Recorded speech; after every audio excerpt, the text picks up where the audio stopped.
Hi, friends, and welcome to Relational Skills in Real Life. This is Christy Harang standing in for Chris Corsi as we do a series of interviews with our Thrive Today team, trainers, and some volunteers. And today I am very excited to introduce you to Andy Whitney. Andy and his wife Terry are gems. They're dear friends of Thrive Today. They've been through all of our Thrive Premier training tracks, and Andy also volunteers with our marketing team. So, Andy, thanks for being with us today. Yep. Thank you for having me.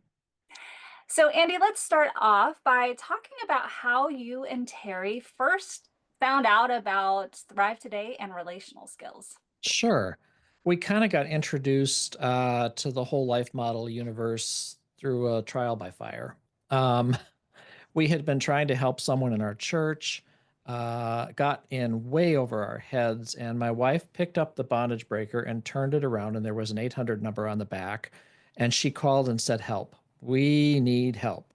And so they sent us to what is now Deeper Walk, but was the International Center for Biblical Counseling. And so we brought this person that we were trying to help there. And lo and behold, we found out we needed some help too, because we had things we didn't know how to do and gaps and all kinds of stuff. So that was kind of our first introduction. And then we kind of peeled the onion and learned more about different ministries around Life Model and kind of came across Thrive. Awesome. So, for anybody who is unfamiliar with some of these terms, we'll put a link to a podcast Chris did on the life model. Deeper Walk International, they are a sister ministry of ours that has taken the life model and incorporated it into the work that they do. So, we'll put a link in case you're curious to learn more about them. But they have also referred a lot of people to Thrive, and then we'll refer people to them because we partner together. So, Andy, you guys have I just love how much intention and work you and Terry have put into your marriage, your family. It's really beautiful. So, you're going to talk to us about your marriage Mhm. and the challenges you've had, how relational skills have impacted that area of your life.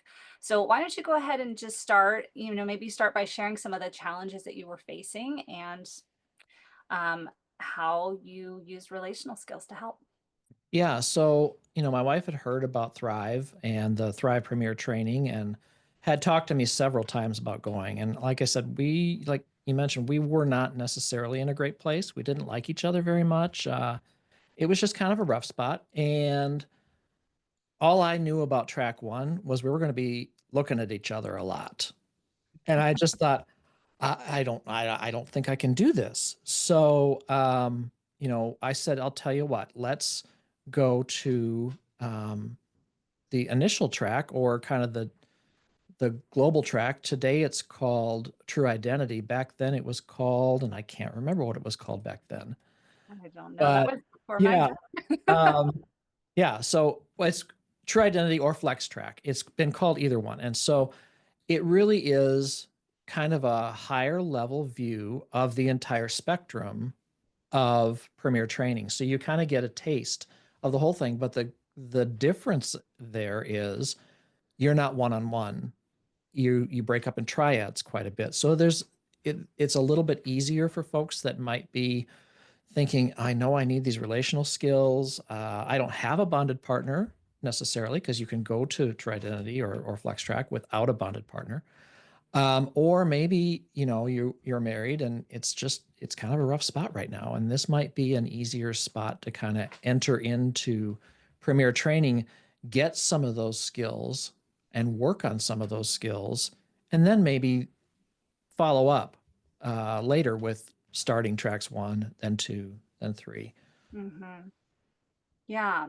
So, and just if you are married and you're thinking about Thrive Premier Training and have questions about any of that, you can email us at events@thrivetoday.org and we can help you work through that and figuring out whether flex would be better for you or track one.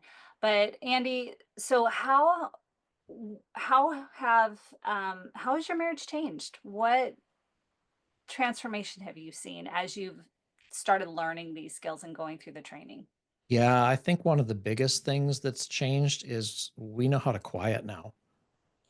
Neither one of us really knew how to quiet. It was easy to get ramped up and then hard to kind of come back down and settle down and then resolve whatever was going on between us. So it was prior to learning some of these skills, that was a hard thing. Mm, If there was a conflict, it would be hard to get kind of calm back down. Now, we'll intentionally quiet even when there isn't conflict, which is even better. And, to be able to just quiet together, kind of check in, share where we're at. That's been a big part of, just improving connection, improving, I don't want to say communication because more communication isn't always a good thing. Uh, mhm, but it's been able to, I think, build capacity for each of us individually and capacity together between quieting and, some of the learning some of the other skills. mhm. So I'm curious, and maybe this isn't the case. If not, you can share. But were you guys? You talk about being ramped up. I think we can all relate to that. Mhm. It's like we're talking and emotions are getting high. Were you guys just missing each other, not able to see each other in those moments? Yeah, I think missing each other and, sliding into, enemy mode too. Mhm, It's just it's easy if you can't quiet and you've got, stuff going on in your head. It's easy to go, well, you're the person in front of me. You're the problem right now. I need, I mhm, need to do something different here. And so just that ability to quiet and I would say that's probably the number one skill that has been important to us is to learn how to quiet and quiet those big feelings. And then, you can talk about big feelings after you've quieted some. So mhm. Yeah, absolutely. Is there anything specifically like because I know you mentioned you guys went through track 1 and track 2 a couple times each, we right? did. Because you didn't Yes. feel like you were quite ready to progress. And I'm curious if off the top of your head, if there's something that track 1 helped you gain as you go through that a couple times, what was it you were looking for that lets you know, "I think we're ready to move on?"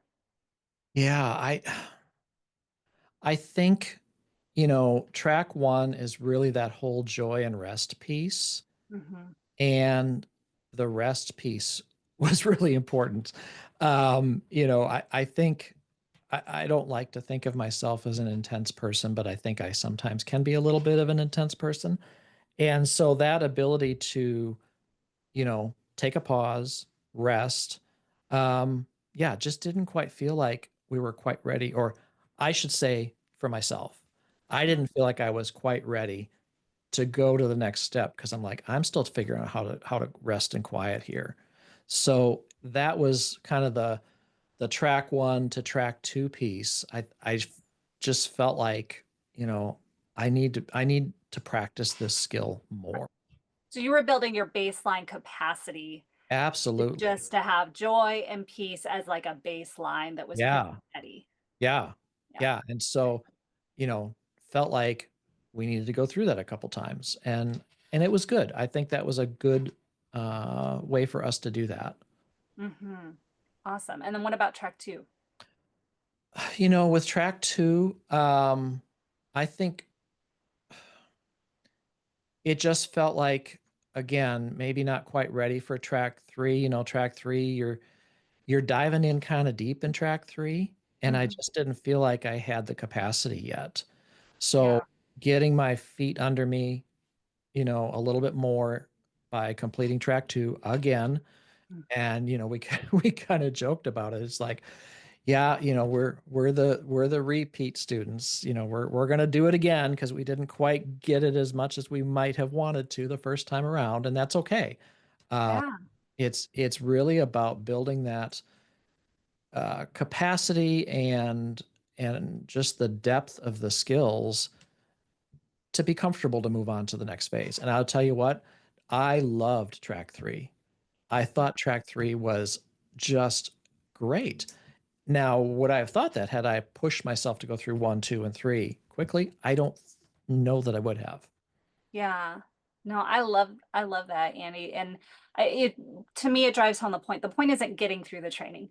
The point is getting out of the training what you need to get out of the training. Exactly. And Exactly. so, and you guys were my first, because I'm one of the track three trainers. You guys were my first track three class, Yeah. And which that was was fun. fun. Oh, I loved having you guys in there. And I just want to say as a side note that when I was going through track three and you guys were going through track two, I was partnered up with you guys to take you through some of the exercises. And Mhm. I noticed just the sweetness and the gentleness that you guys had toward one another, the care that you took with each other. So when I heard you say in a conversation back a while ago that you guys didn't really like each other when you started, I'm like, I can attest you guys have grown because Uh-huh. there was just no hint of that. It was the opposite of Yeah. such sweetness in your relationship. So I just think you guys are a huge inspiration. Yeah, and it has made a difference. And it's given me capacity. I have a lot going on in my life right now. Mhm. I've got aging parents and they're 9 hours away from me. And I will tell you that I don't know I would have had the capacity for everything I've got in my life right now had we not gone through the tracks. Mm, wow. Thank you, Andy. Well, Mhm, thank you for being here with us today. mhm, It's been great to chat with you. And I'm going to give you, who are listening, if you want to learn a little bit more about some of the topics we talked about. So, first of all, I am going to put a link to Life Model Deep and Deeper Walk in case you're curious about that. Um, there is, if you want to just learn more about how relational skills can help your marriage, we're going to put a link to a couple of podcasts on that. And also, there's the 4 Habits of Joy Filled Marriage, which gives you 4 tools for increasing joy in your marriage. It has exercises in that. But also, I want to let you know we have a resource page, a resource by topic page, and we'll put a link to that. And if you go to that page and scroll down to the bottom, there's a section on marriage, and it has all of our marriage resources. So you can check that out. And if you are curious about Thrive Premier training, we'll put a link so that you can learn more about that. That is a great way to strengthen and build your marriage. But if that's not in the plans for you right now, or that's not possible right now, take advantage of our other resources. They would still be helpful. So, thank you, friends, for joining us for this episode of Relational Skills in Real Life, and we look forward to seeing you next time.